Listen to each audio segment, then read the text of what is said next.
Hello two family, नमस्ते, प्रणाम, जय माता दी, हर हर महादेव। कैसे हैं आप लोग? उम्मीद करते हैं कि आप लोग बहुत ही अच्छे होंगे, बहुत ही मस्त होंगे।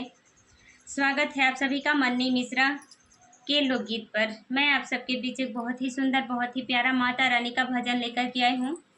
तो प्लीज़ आप लोग से रिक्वेस्ट है कि आप लोग मेरे गीत को फुल वॉच कीजिएगा और अपना प्यार दुलार आशीर्वाद इस छोटी सिस्टर को भी दीजिएगा।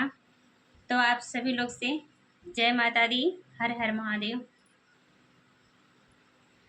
अढ़उल के फूलवा में कवन गुण हो मैया गइलो लो भाई। अढ़उल के फूलवा में कवन गुण हो मैया गइलो लो भाई।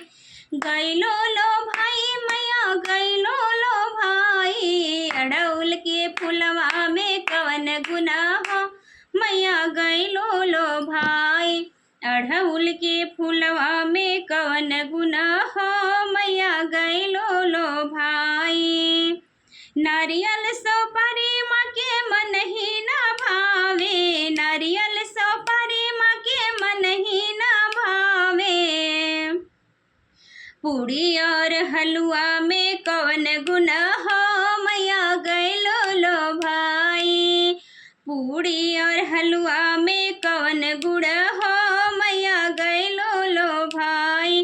अढ़उल के फूलवा में कवन गुण हो मैया गइलो लो भाई।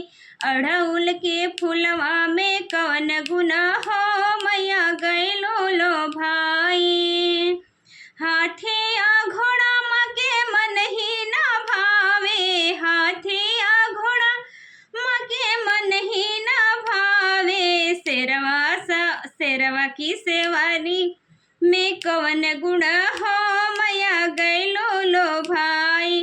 शेर की सवारी में कवन गुण हो मैया गइलो लो भाई।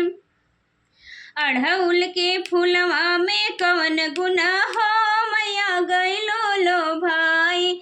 अढ़उल के फूलवा में कवन गुण हो मैया गइलो लो भाई। महले अटारी माँ के मन ही ना भावे। महले अटारी माँ के मन ही ना भावे। ऊंची पहाड़िया में कवन गुण हो मैया गइलो लो भाई। ऊंची पहाड़िया में कवन गुण हो मैया गइलो लो भाई। अढ़उल के फूलवा में कवन गुण हो मैया गइलो लो भाई। अढ़उल के फूलवा में कवन गुण हो मैया गइलो लो भाई। जड़ीदार साड़ी माँ के मन ही ना भावे। जड़ीदार साड़ी माँ के मन ही ना भावे। लाली चुनरिया में कवन गुण हो मैया गइलो लो भाई। लाली चुनरिया में कवन गुण हो मैया गइलो लो भाई। लाली चुनरिया में कवन गुण हो मैया गइलो लो भाई। अढ़उल के फूलवा में कवन गुण हो मैया गइलो लो भाई। चूड़ी और कंगन माँ के मन ही ना भावे। चूड़ी और कंगन माँ के मन ही ना भावे। लाल लाल मेहंदी में कवन गुण हो मैया गइलो लो भाई। लाल लाल मेहंदी में कवन गुण हो मैया गइलो लो भाई।